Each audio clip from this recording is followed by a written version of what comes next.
Hey there and welcome back to another Miraculous Ladybug video. And today I want to talk about a character who, based on what we've seen so far in Season 6, is primed for a fair bit of story development and a big arc. Of course, we're talking about Zoe. She's not everybody's favourite character, I do understand, but I feel like this is something we should explore, as clearly it's going to have a big role this season. That's what I want to talk about today in this video. All things Zoe Lee, where her story's been and what it represents, what's happened so far during the course of Season 6, and what is likely to happen based on what we've seen so far. On top of that, perhaps some speculation as to the endgame of her character arc for this particular storyline. I suppose we'd better start at the beginning for her character and just recap things briefly, right? We'll go through a character arc that we've seen so far in the story since her debut way back in Season 4. Zoe Lee was first introduced to the world of Miraculous Ladybug in the Season 4 episode Soul Crusher. Brought in as Chloe's half-sister and Audrey's affair baby, it was clear from the get-go that her story was going to be filled to the brim with drama. Not from the place you'd expect though. Surprisingly, Andre treated her very well, like a second daughter. It was her biological family that truly sucked. When she first met Marinette, she was friendly, but in order to fit in with her family, she became a bully just like them. And eventually the strain of all of this gets her akumatized into Soul Crusher.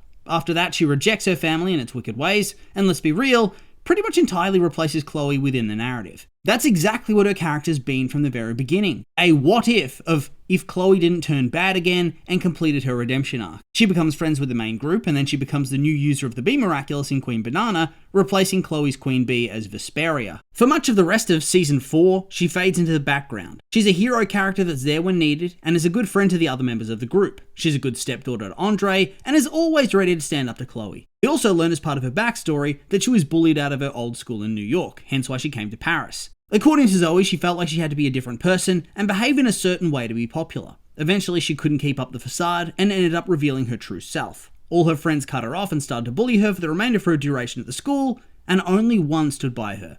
I think that's supposed to be Jessica, right? Formerly known as Sparrow and the sidekick of Batman. The sidekick of Night Owl. Of course, we all know her as Eagle. So the bullying got very bad and she came to Paris for a fresh start. Whew. From being bullied at school to having to live with Chloe and Audrey. Now that really is an out of the frying pan into the fire scenario, isn't it? Like I said just a second ago, by the end of Season 4, her importance within the story had definitely begun to dwindle somewhat. And I certainly remember people being very angry that this is a character that had been made to fill the empty hole left by Chloe, and yet she was being left in the dust by the story. They felt like it left Chloe's downfall feeling meaningless. It didn't stay that way forever though. Season 5 ramps up her importance even more, to really give her a central role in a number of very big episodes, as well as fleshing out her character quite a lot. In the Kwame's Choice two-parter, when searching for a new person he can give his Miraculous to, Plagg decides that if he can't have Adrian, then clearly the next best person for him is Zoe. She takes up the mantle of Kitty Noir, and we actually get a pretty cool episode where she and Alia as Scarabella work together to defeat a villain, before Gabe gets the drop on them in the next episode. Already, that's a pretty big moment for Zoe. But then we come to Adoration, where we learn that Zoe has romantic feelings for Marinette. That's a huge moment too! Whilst the remainder of her big story arc is largely as a side character in the final Chloe downfall story, where Chloe somehow becomes the mayor and then is eventually disowned by Andre, banished to live with Audrey in London. Zoe's then pretty much taken in as Andre's brand new daughter. I know, father of the year right there. He ruins one child by spoiling her and then trades her in for the new model with less baggage. Yikes. It was a pretty controversial story point for those big-time Chloe stans, but once again, it just proves the assertion that Chloe and Zoe are meant to be two sides of a character. It's like the two of them are the multiverse of Chloe. One is a character who makes good life choices, is friendly to Marinette to the point of having feelings for her. She's a good daughter, popular for the right reasons, etc, etc. Then you have the bad one, who's not a good person. She's a bully, a tyrant. She becomes a hero for clout because she felt it was owed to her. She's not a very good daughter, or a good friend. She hates Marinette above all else and treats her like shit every chance she gets. Despite multiple chances to change, she utterly refuses to, and thus she ends up isolated from everybody, alone with her equally terrible mother. Now don't get me wrong, I'm not saying this was the greatest creative writing in the world, nor am I saying that I'm all that interested in diving into that side of things. Suffice to say, there are probably some Zoe stans who love the story. There are probably some fence sitters like me, who are a bit annoyed in how wasteful the Chloe arc felt, but who at least appreciate that we're getting some version of it play out on screen. And then there are of course the die-hard Chloe stans that hate that Zoe's even a character to begin with. That being said, this brings us up to the present day. Zoe hasn't played a massive role in the story so far, but she has had some involvement and like I said, the seeds have been planted for future events. This largely happens in the episode Daddycop, where Zoe actually features rather heavily. She'd been noticing that in the wake of Chloe leaving the school, and Paris in general, Sabrina's been feeling rather lonely and sad. Whilst the other girls are quite hesitant in being friends with her at all and including her in the group, because she'd been Chloe's sidekick and thus one of their principal bullies for years and years. I mean, seriously, just take a quick scroll through the wiki and you'll be reminded of all the awful things Sabrina was willing to get involved with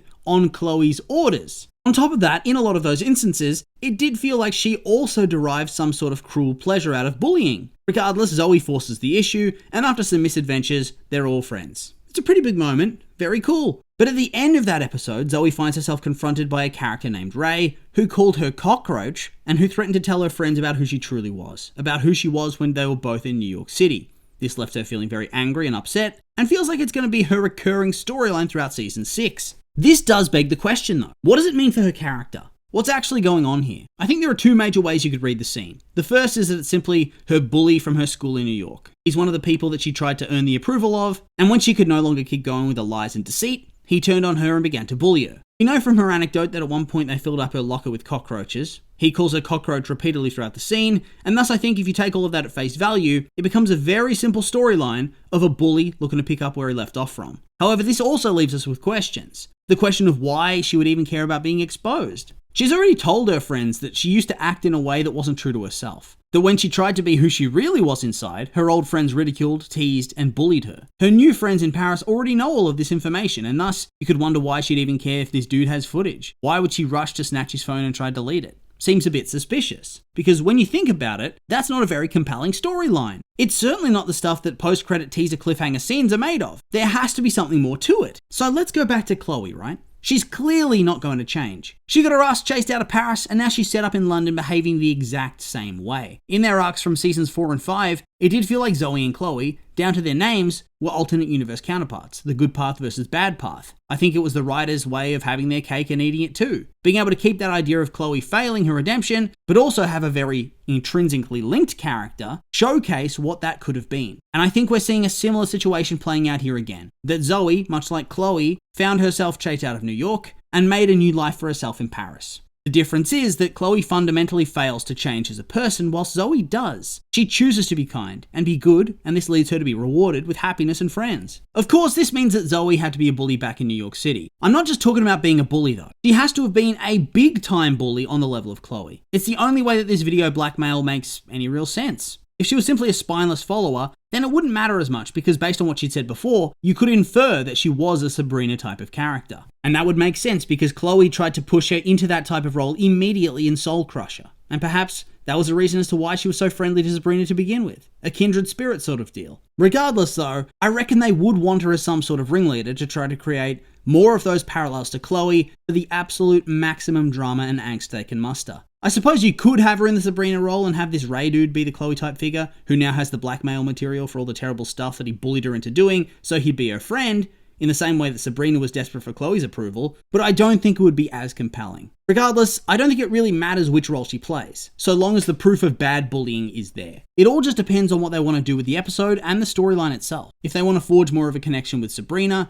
then yes, this dude can be the ringleader and Zoe the follower. If not though, maybe they go in the opposite direction. This leads us to the question, what does this mean for her story and for the group dynamic? Well, in the end, that really depends, doesn't it? What are they trying to do with the story and what direction do they want to take? It's very obvious that at some point, Ray is going to expose Zoe for the things she did in the past. You don't have this sort of teaser and then not follow through. It would be a waste of storyline and bad writing. So he exposes her, probably to her friend group and maybe Andre as well if you're looking for maximum angst, but then what? Well, she probably gets akumatized, right? I took a quick glance through the episode titles for this season, saw Revelator, Revelation. This is a pretty big revelation. You have to have some sort of revelation with a title like that, and they are planting the seeds early, so good stuff. But then again, I did see some screenshots recently of Revelator. Not sure it really fits this, so we'll have to wait and see. Regardless, being akumatized is not the be-all and end-all though. There needs to be a reason. Yes, being exposed sucks, but if all your friends are supportive, then there's no chance you're going to get got by that butterfly. Therefore, you need a proper inciting incident that ties Ray into this reveal.